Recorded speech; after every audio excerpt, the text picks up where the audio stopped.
Hey everyone, it's the Diplomat coming to you from the USA, and we're on part 18 of the Chris Watts Discovery read-through. We just finished Discovery page 346. We went through both John and Troy's interviews along with handwritten notes. And next we are going to go through interviews with Luke, Chris's boss, as well as Melissa, who was on site that day with them. So on page 347, we just have a, actually this is the 1A cover sheet from Jones regarding the cell phone images that he took from Troy. So on to page 348, we have the FBI interview with Luke. This is date of entry, August 21st, 2018. Luke was interviewed at his place of employment, Anadarko Petroleum Corporation, 501 North Division Boulevard, Platteville, Colorado. Agent Greg Zentner, Colorado Bureau of Investigation, was also present during the course of the interview. After being advised of the identities of the interviewing agents and the nature of the interview, Luke provided the following information. Luke is Christopher Watts' direct supervisor, and he has been Watts' supervisor since approximately April 2016. Watts is a field coordinator, so he is Luke's go-to, in quotes, person when maintenance issues arise. Luke tries to get into the oil field as much as possible, and he tends to split his time at approximately 60% in the field and 40% in the Anadarko office. Luke is essentially the foreman for Anadarko sites spanning between U.S. Highway 85, Weld County Road 22, Survey Ranch, and Denver International Airport. Luke described Watts as quiet and a great employee. Watts has never had any issues about showing up to work or being on time.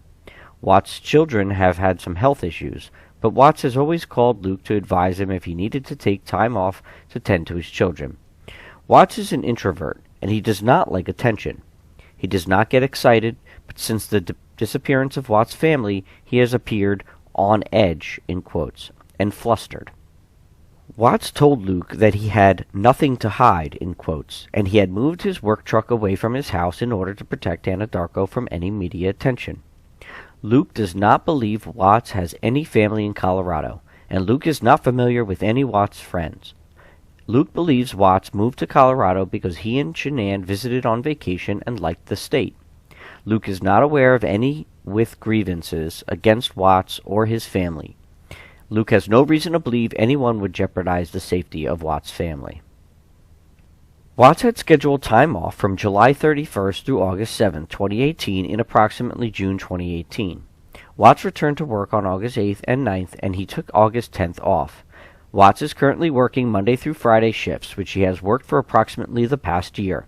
A typical shift begins at approximately 6 a.m. or 6:30 a.m. and ends at 3 or 3:30 p.m. An employee's shift begins when the employee arrives at either the office or the work site, and this is largely based on an honor system. Employees input time information into an online time card. Watts does not work weekends. Watts does not generally discuss his personal life, to include his wife, with Luke, and he generally does not talk much.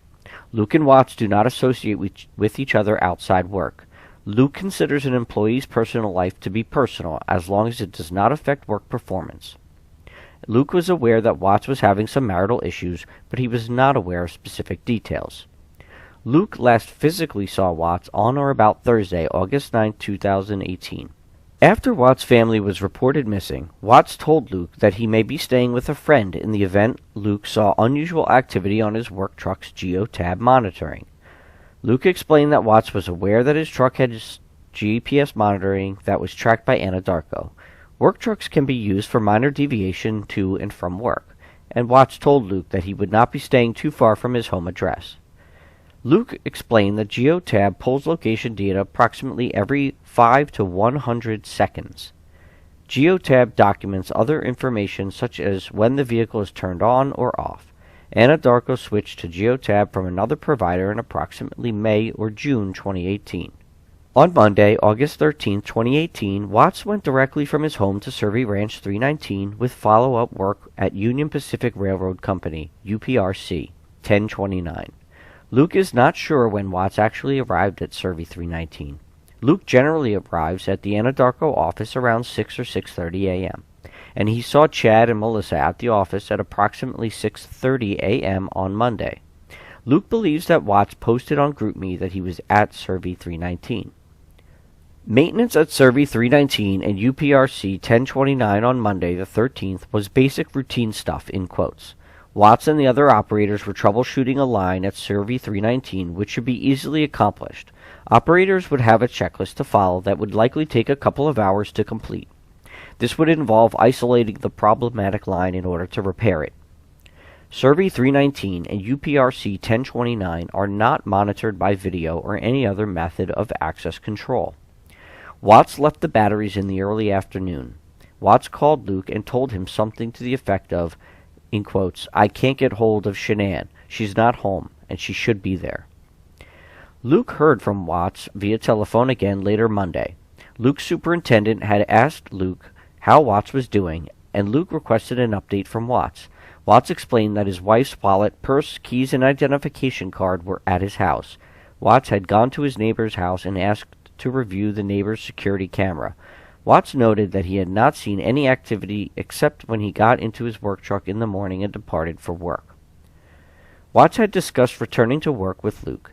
Luke had devised a potential plan that would have involved Watts shadowing Luke, but that plan was ultimately denied by Luke's supervisor, Tony. Luke did not recall Watts saying anything odd following the disappearance of his family. Watts appeared to be flustered during phone conversations with Luke following the disappearances. Luke provided verbal consent for interviewing agents to review and record the content of text messages sent between Luke and Watts. These messages are maintained on a disk in 1A envelope associated with this document.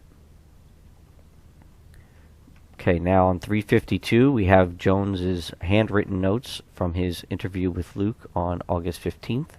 It says, Luke, supervisor, 2016, April 2016. Great employee, quiet, never issues, showing up early, late. Kid sick, taking time to call. 5-2, schedule, Monday through Friday. For about last year, doesn't work weekends. Field coordinator, go to. Luke tries to get in field 60 to 40%. Doesn't discuss personal life, doesn't talk about wife, don't hang out. Told Luke about issues. Quotes, might be staying with friend, aware vehicle had geotab. Wouldn't be far from home. Truck for limited personal errands. Went straight to field, Survey Ranch, Survey something federal, Survey Federal 1029, UPRC 319. Union Pacific Railroad, CR22 North, DIA South. Something 85, Survey and Prospect. Foreman starts 6:30 a.m. to 3:30 or 3. Clock starts parking lot of office location. Honor system online time card. Not sure actual arrival. Chad and Melissa in 6:30ish at office on Monday. Kristen check into office. GroupMe said at site from Chris. Didn't elaborate. Personal life stays personal, not affecting performance. Doesn't think family in state, not sure about friends. Came to Colorado for vacation, really liked. Didn't see Monday, last saw previous Thursday. Scheduled PTO in June for July 31st to August 7th. Returned 8/9, took off 10th. Next page. Geotab pulls every 5 seconds to 100 seconds. Engine on, off. Switched to Geotab May-June. 1029 and 319 not monitored. Keycard video. Meaning they're not monitored by those things. On survey all Monday until home. Called and told going home. Can't get hold of wife. Not home. She should be there on Monday. Heard back Monday night. Superintendent called. Texted Chris asking for update. ID, wallet, purse, keys there. Introvert. Doesn't like authority. I don't know what that says, but it says doesn't get excited. On edge, flustered. Nothing to hide, in quotes. Moved company pickup away from media. Went to look at neighbor's camera, got in work pickup, and left. No activity on camera. She, and then nothing. Reviewed at neighbors. Monday, Basic routine stuff in quotes. Troubleshot line leak, survey site. Should be able to do fairly easy. Checklist before starting, took couple hours, typical. Isolate line and pressure up. No bad blood with anyone. Mid-year, okay, quiet, but gotta speak up. No fears for wife, no safety concerns for kids. Wants to get back to work. Would have shadowed, but trumped by Tony. Didn't say anything odd. Flustered on phone. Reached out to in-laws. Verbal consent. Text since May 2018. We obviously know why he wanted to get back to work. Because he needed to get back to that site.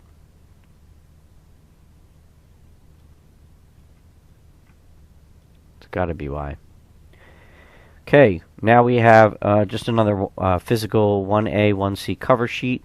This is regarding the cell phone images from Jones, and I assume those images are elsewhere. That's of the text messages with those folks and Watts. Okay, on page 356, we have another FBI interview. This time is with Melissa, who was on site that day, also an Anadarko employee. August 21st, 2018 is date of entry. Melissa was interviewed via telephone. After being advised of the identity of the interviewing agent and the nature of the interview, Melissa provided the following information.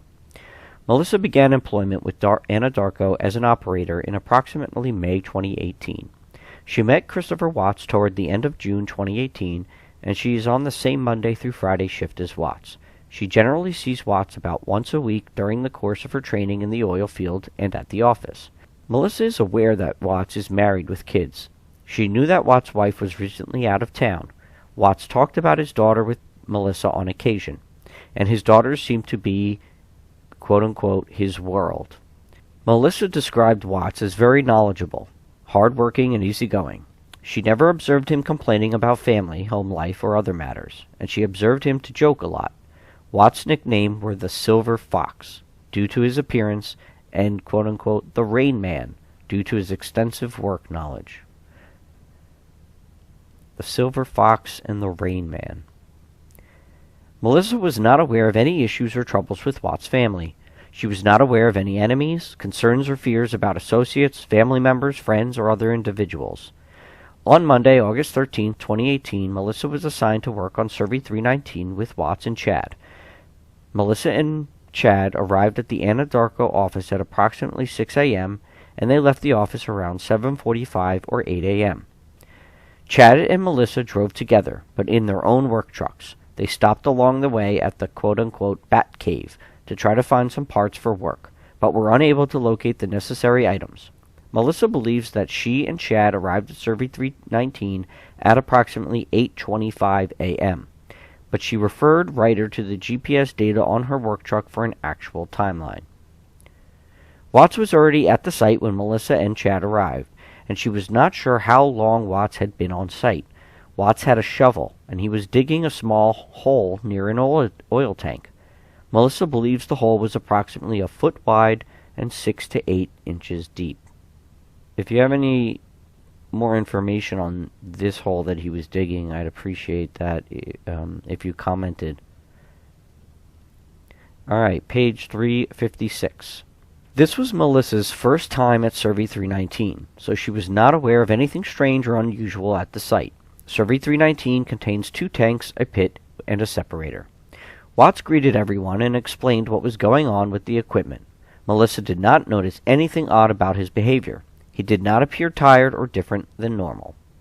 Watts told Melissa that he went to Colorado Rockies game on Saturday, August 11, 2018, and he told her about a walk-off home run. Watts did not describe his seats, who he was with, or any additional details. It was an evening game, and he had hired a babysitter to watch his daughters. Watts did not say much else beyond these discussions. After some time at Survey 319, Watts, Melissa, Troy, and Chad departed and went to a second site. At some point, while at the second site, Watts went to a truck to take a call. He did not explain the content of the call to Melissa. Melissa observed that the bed of Watts' pickup truck was full of equipment, but she did not observe the interior of the cab. Melissa was provided Ryder's contact information, and she was asked to call should she recall additional information. On August 16, 2018, Ryder received a follow-up call from Melissa. Melissa never observed Watts travel directly from his house to the oil field. She often encountered him at the office in the morning prior to leaving for sites. She did not recall him sending out a message via GroupMe that he was at Survey 319, and she believes he usually sends a message to the group when he's in the field. Troy had told her Watts had a new pair of boots that he had been wearing. Melissa had not seen this new pair of boots. On Monday, August 13, 2018, Watts was wearing an older pair of boots with his pants tucked in. Melissa had observed that Watts normally wears his pants over his boots. Melissa asked Watts about this, and he replied that he was worried about snakes and legless lizards. Melissa did not believe Watts was sweaty or complaining about the heat. Watts was sociable Monday. He spoke about the Rockies game, and he joked with Troy. Page 357. During the course of repairing the equipment, Watts released the pressure release valves, PRV, which caused some oil to spit out. Melissa had observed Watts to be meticulous with cleanliness, but on this occasion he did not clean the spill. Melissa and Chad departed to a second site while Watts was still at Survey 319. Later in the day, Melissa went back to Survey 319 to evaluate the equipment as repairs had not been fully completed. She noticed that the PRV had not been wiped down, which she thought was unusual given Watts' propensity to clean messes and spills. Melissa wanted Ryder to be aware that she and Chad had returned to Survey 319 again on Tuesday, August 14, 2018, at approximately 7:30 or 8 a.m. in order to check on the equipment. So, pretty interesting things in there with some of the oddities, not things that would lead anyone to believe Chris was up to what he was up to, but certainly after there was the disappearance and all those kinds of things, there were things that some of these people noticed that were odd and different. Okay, now we have the handwritten notes of Jones from his interview with Melissa on August 15th. Melissa, no outside conversations. Known Chris, couple months, end of June. Operator, started in May with Anadarko. 5'2", I can work. Bounce around, just generally work. Weekly encounters with Watts. Saturday's game at Coors Field, saw a walk-off home run. Didn't say who, with, didn't say anything about seats. No other detailed. Hired sitter, evening game. Survey 319, had kids, wife, out of town. Didn't notice odd. Very knowledgeable, hard worker, never complains. Easygoing, joking, Silver Fox, and Rain Man, nicknames. Never angry, no complaints about family, home life, etc. Girls his world. With Chad on Monday, arrived at office 6:04 a.m., left office at 7:45 to 8 a.m., stopped at Batcave, arrived at site around 8:24 a.m. Tried to find, but didn't. Trying to find things at the Batcave, I guess, but didn't. Chris out by self. No indication of time out. Shoveling out around tank. Foot in depth. Foot around foot wide, 6.8 inches. 6 to 8 inches. First time at site. Nothing strange around. 2 tanks, pit, separator. Not sure about fracking. Not tired, said hi to everyone, explained what was going on, didn't say anything. Went to second site, arrived at same time. In separate trucks, didn't see in cab, bed full. Nothing odd at second site, moved to truck to take call, didn't say what about, no indication about troubles at home, not aware of enemies, no fears of concern, talked about girls. Melissa doesn't know Chris to ever go straight to the field. First seen him go straight to the field. That's a very good, insightful observation by Melissa. No message Monday. Usually stays in field, or says in the field in GroupMe. Troy had said he's got new boots, but not wearing them. Scared about snakes, legless lizards. Normally pants over boots. Monday pants tucked into boots. Didn't notice sweat heat. Hasn't seen in new boots. Still sociable. Talked about Rocky's game, joking with Troy. Released PRUs. Spat oil. Usually meticulous about cleanliness. Could see where spill. Later went to second sight. Bot's truck still there. Went back to Survey 319. PRU not wiped it down. Unusual. So that's where we're going to end this part with the interview of Luke and Melissa. And next time we will be getting into the FBI interviews with Amanda and Nick. If you recall, Nick and Amanda are the friends whose house Chris stayed at during those couple days. So that will certainly be interesting. So I really thank you for being here and listening. And this is being done in the loving memory of Shanann, Bella, Celeste, and Nico, and the Rusek family. I hope God blesses you. This is The Diplomat. I hope you have a great day.